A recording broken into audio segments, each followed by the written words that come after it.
За өмнөх бичлэгэн дээр би баян болох цорын ганц арга болвол хүн нэг зүйлдээ хит автах гэдэг санаа гаргасан. Тэр зүйл нь зөвхөн мөнгө хийх, бизнес хийх байж болно. Эсвэл ямар нэг нийгэмд үн цэнийг бий болгодог тийм зүйлд хит автах тэр зүйлдээ бүхнээ зориулаад тэр зүйлдээ донтсон юм шиг тэр зүйлээ бараг өдрийн бол шөнийн зүйл болгох юм бол баян болох боломжтой. Тэрнээс өөр байдлаар баян болох боломжгүй гэж ярьсан тийм үү. За өнөөдөр яг энэ obsession буюу хит автах гэдэг сэдвийн талаар ярьцгаая. Гэхдээ би тэр дунд золиос гэдэг сэдвийн талаар ярмаар байна. Золиос гэдэг айгүй чухал сэдв. Айгүй хүмүүс тоодоггүй сэдв тийм. Гэхдээ бид нар бүгд байнга золиос гаргаж идэг. Бид нар бүгд шийдвэр гаргах болгондоо золиос гаргаж идэг. Бидний амьдрал бол тэр чиглэлээр бидний шийдвэрээс хамаардаг тийм үү. Бидний амьдралын нэг замналыг сонгоно гэдэг нь амьдралын бусад бүх замналыг сонгохгүй байна гэсэн үг. Тэр нь ерөөсөө бид нар нэг шийдвэрийг гаргаж байхад бусад шийдвэрүүдэд золиослж гинэ л гэсэн үг. Ингэж харах юм бол бидний гаргаж байгаа амьдрал ерөөсөө золиосгүй байна гэж байдгүй. Бидний гаргаж байгаа бүх шийдвэр, амьдралд гаргаж байгаа хийж байгаа бүх зүйл золиос байж идэг. Тэг ер нь ингээ хараад ахт шүү дээ. Хүн бол ер нь хоёр төрөл байд юм шиг байна. Нэг нь ямар нэг зүйлд хит автдаг хүмүүс, нэг нь хит автдаг хүмүүс. Хит автдаг хүмүүс нь ерөнхийдөө жоохон амьдрал нь балансгүй байдаг. Тэр нь ямар нэгэн бизнестэй урлагтаа хит автцсан. Тэнгүүт амьдралын бусад хэсгүүд золиослогдож идэг. Гэхдээ хоёрдугаар төрлийн хүмүүс нь илүү амьдралыг баланстай авч явдаг хүмүүс. Тэр хүмүүст ямар нэгтэй өөрийг нь ингэж татаад байгаа тийм хүчтэй өсөл байдаггүй. Тэгээ бүх амьдралын хэсгүүдээ нэгэн зэрэг баланстай тогтвортой авч явахыг үнэлдэг тийм хүмүүс аа. Тэгээ би энэ дээр бол аль нэг нь сайн, аль нэг нь муу гэж бол огт хэлэхгүй. Хүн болгон хүсэж байгаа амьдралаа сонгох хэрэгтэй. Үнэхээр баланстай амьдралч гэсэн үнэхээр гоё, үнэхээр үзэсгэлэнтэй. Заавал амьдрал нэг зүйлд туйлширч яваад ах шаардлагагүй шүү дээ. Тэр бол нийгэм тиймээс ч өгсөн байж магадгүй. Чи заавал хитрхи их амжилтанд хүрэх хэрэгтэй, баян болох хэрэгтэй гэх тийм зүйлүүдийг явуулдаг байсан гэж магадгүй. Гэхдээ баланстай амьдралч гэсэн гоо үзэсгэлэнтэй. Тэгэхээр энийг бол хүн болгон өөрөөсөө л тунгаах хэрэгтэй. Би яг ямар амьдралыг хүсэж байна вэ гэд тэр сонголтыг ухамсартайгаар хийх хэрэгтэй. Бидний гаргаж болох хамгийн том алдаа гэвэл ухамсаргүйгээр сонгох.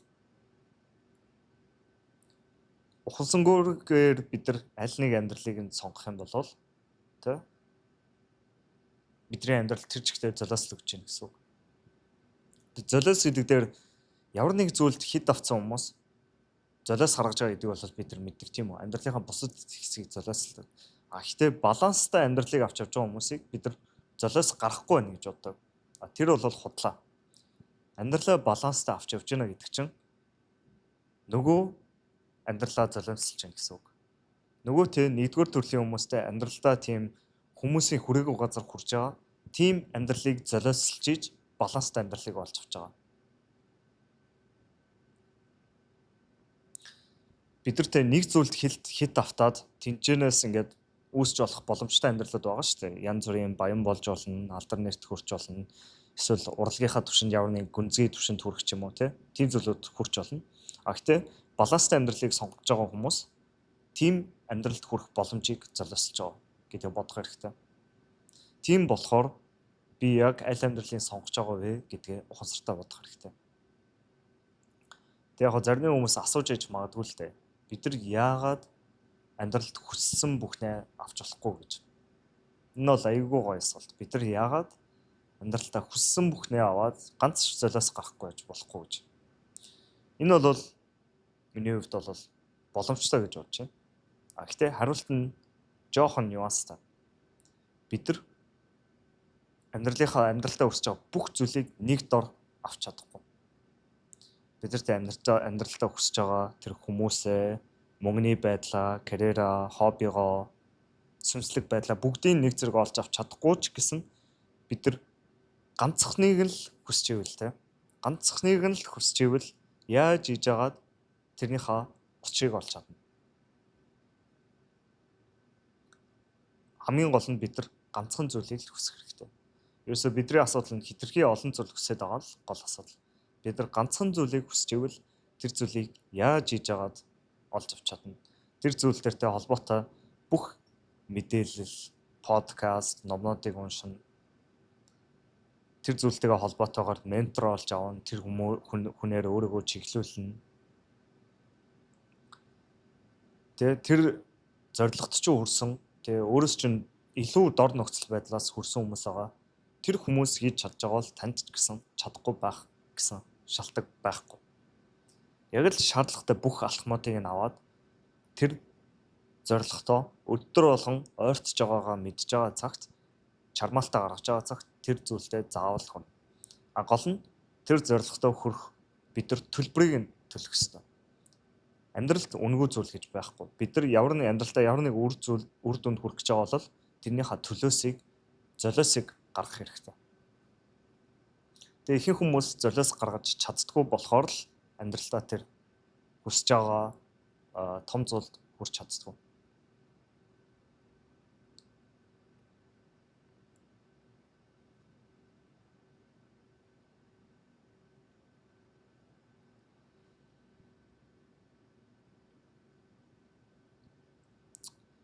Тэгээ бас нэг сэдвийг хүндмээр байна л да. Миний бодлоор бол хүн амьдралдаа хүсэж байгаа бүх зүйлийг авах бол боломжтой. Гэхдээ тэр нь бидний амьдралаа яг салбараар нь амьдралаа тэгж бүтээх хэрэгтэй. Яг хүн яаж байшинг барихын тулд яг тоосохоор нэг нэгээр нь өртөг шиг бидний амьдралаа яг л тийм байдлаар хэсэгчилж агаад тэр хэсэг болгоно засч залруулад байж болох хамгийн дээр байдалд аваачих хэрэгтэй. Тэгэх юм бол бид нар амьдралдаа тэр зүйлдээ хүрч чадна. Багаар тууштай. Гэхдээ энерги олон хуваах юм бол бид нар яг тэгж амьдралаа хэсэгчилж авч чадахгүй бол бид нар хаашаач хүрч чадахгүй.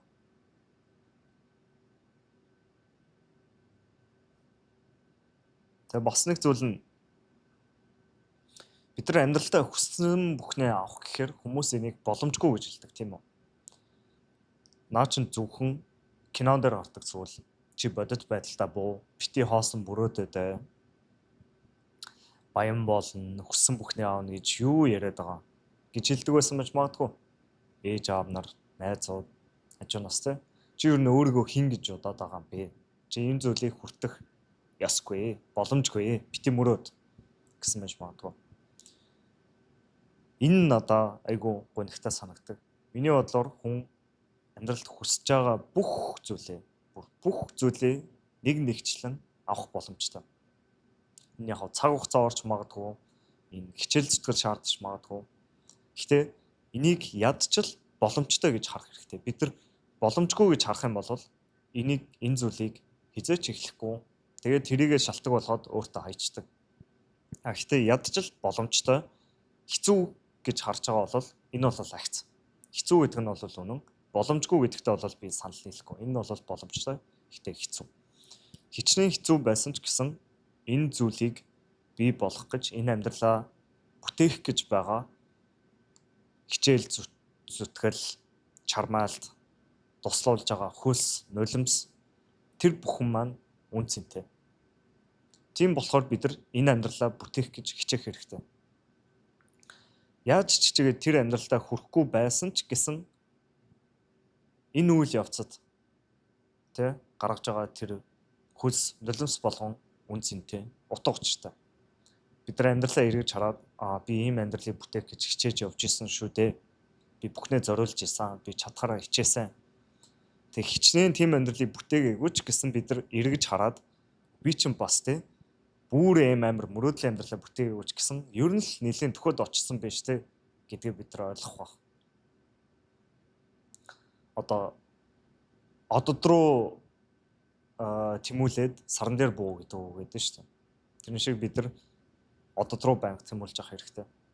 Тэгвэл саран дээр бууна. Ядчил саран дээр бууж магадгүй. За тэгэхээр яг бодит байдал дээр энэ юу гэсэн үг вэ гэхээр бид нар өөрсдөөсөө нэг асуултыг асуух хэрэгтэй. Хэрвээ амьдралын сонголт болгон, амьдралын замнал болгон золиос шаарддаг юм бол би яг юуг хамгийн их хүсэж байна вэ? Юуг хамгийн их хүсэж байгаа болохоор бусад амьдралынхаа хэсгийг золиосч болохгүй гэж бодох хэрэгтэй. Тэгээ яг хоо энэ дээр би золиос гэж зүгээр айгүй хүчтэй үг ашигласан л та. Гэтэ яг бодит байдал дээр бол бид нар амьдралынхаа бусад хэсгийг золиослох шаардлага бол байдаггүй. Гэтэ золиослохын оронд бид нар зүгээр амьдралынхаа бусад хэсгийг тэр хэмжээнд нь авч явах боломжтой байдаг. Maintain гэдэг үг байдаг англиар. Тэрний юу гэсэн үг вэ гэхээр чи одоо жимэнд тий илүү прогресс гаргаад илүү булчинтай болохгүй байгаа ч гэсэн булчингаа алдахгүй байна гэдэг маань бол айгүй том зөвлөхгүй. Ялангуяа айгүй лаг гоё биетэй хүмүүс бол булчингаа алдахгүй байна гэдэг чинь өөрөө ер нь бараг л прогресс гэсэн. Гэтэ яг хаа сайжирч байгаа биш тэр зүйлээ хадгалж байна гэдэг чинь айгүй том зүйл. Бидний амьдралд тэгж л хандах хэрэгтэй баг. Бид нар тий яа тий романтик харилцаа, хүн хоорондын харилцаа, эдийн засаг, эрүүл мэнд бусад зүйлээ золиослох биш тэдрийг яг хим хэмжээнд нь авч явах хэрэгтэй. Тэр нь бол амьдралын яг юм дөрвөн хэсэг байгаа л та. Эрүүл мэнд, мөнгө, карьер. Яг нь мөнгө, карьероор хэр тусдаа ч гэсэн би зүгээр хооронд нь холбоцсон. Надад бол яхаарахгүй энэ хоёр холбоотой юм санагдав. Тэгээд хобби, сүнслэг байдал гэдэг хоёр зүйл өөр ч гэсэн би бас ер нь хооронд нь холбоцсон. За тэгээд дөрөвдөх нь хүн хоорондын харилцаа. Гэр бүл, найз нөхөд, хамт олон гэдэг зүйл. Тэгээ энэ дээр бол эрүүл мэнд гэдэг зүйл бол миний хувьд энийг бол наймаалцах аргагүй. Энийг чи золиослох угаасаа боломжгүй. Чи энийг золиослох юм бол бусад бүх зүйлээ алдна. Тэгэхээр энийг чинь бол наймаалцах зүйл биш. Non negotiable гэсэн үг. Тэгэхээр чи эрүүл мэнд дээр заавал нойр, хооллолт, дасгалаа хийн. Энэ бол миний хувьд би тэгэл наймаалцаал хийх үгүй юу гэж ангалзах зүйл болно шүү. Энэ бол ямар ч алдаа мадаггүй заавал хийх ёстой зүйл. За тэгээд нөгөө гурав нь бол миний бодлоор хүн амьдралынхаа ямар үед явж байгаагаас хамаарат аль нэгийг зодиослохгүй маа гэхэд зөвөр хэв хэмжээнд нь авч явах боломжтой. Одоогийн байдлаар чи сургуультай фокуслж байгаа бол за би сургуультай тий бүх амжилтаа олъё. Хийх бүхнээ хий тий тэгээд бусад амьдралынхаа хэсгүүдийг тий хүн хоорондын харилцаа, романтик харилцаа, тэр мөнгө зүйн гэдэг зүйлийг одоохондоо зүгээр хим хэмжээнд нь аваа явчих. Эсвэл бизнес хийж байгаа хүмүүс бусад салбаруудаа хим хэмжээнд нь авч явъя гэж болно. Миний хувьд одоо төлөвлөж байгаа зүйл гэвэл би өөрөө яг тэр passion, дуртай зүйл, тэгээ илүү сүнслэг байлаа тэр зүйлийг илүү төлөвлөж байгаа. Тэглээгээд би бусад хэсгүүдээ алдагдуулж байгаа гэсэн үг биш. Бусад хэсгүүд нь зүгээр л хим хэмжээндээ авч явна гэсэн үг. Гэхдээ тэрэнд бол би бүр тийм хичээл зүтгэл бол гаргахгүй. Гэхдээ яг шаардлагатай хамгийн бага орлогоор яаж хамгийн их үр дүн авчих вэ гэдэг дээр л нөгөө хэсгүүд дээр бодно гэсэн үг. Тэгээ яг одоо яг өөрийнхөө passion гэд яриад ирэхээр надад ярмаар зүйлүүд айгүй их байна л да. Би өөртөө бол жоохон өөрчлөлт гаргаж байгаа. Таар анзаарвал бас бичлэгүүдээ илүү ойрхон хийх хичээж байгаа. Энэ өөрчлөлттэй маань холбоотой. Би ер нь бас өөртөө тэгэж бодоо шийдсэн. За би өөрөө энэ бодож байгаа зүйлийг хэрэгжүүлэх юм бол би ямар нэг зүйлд хит автах юм бол аль хэсгийг сонгох вэ гэвэл яхаарахгүй энэ өөрийнхөө passion-ыг л сонгохоор болчихж байгаа. Миний passion гэдэг бол яг би энэ камерын өмнө ярьж байгаа. Энэ бол миний дуртай зүйлүүдийн нэг. Энэ дээр нэмээд би ямар нэг зүйлийг уншиж судлах дуртай. Тэгээ би ерөөсөө тэргээл үргэлжлүүлээд хиймээр байна. Гэхдээ энүүгээрээ яг хаа өрхийг бол мэдгүй. Гэхдээ би энэ дээр бүх чөлөө цагаа бүх анхаарлаа хандуулмаар байгаа. Тэгэхээр ийм байна. За тэгээд өшөөгөө эзэндөө ярих сэдвүүд байгаа. Тэгээд тэрийг дараагийн эмчилгээнд дээр хэдүүл ярьцгаая. За хэдүүлээ өөрсдийнхөө болж чадах болох ёстой тийм хүмүүс болцгоё. За тэгээд та манай хамт олондоо нэгдэх хүсвэл description дээр байгаа линкийг шалгаарай. Энэ дээр бол надад тулж ажиллах боломж гарч ирж байгаа шүү. За баярлалаа.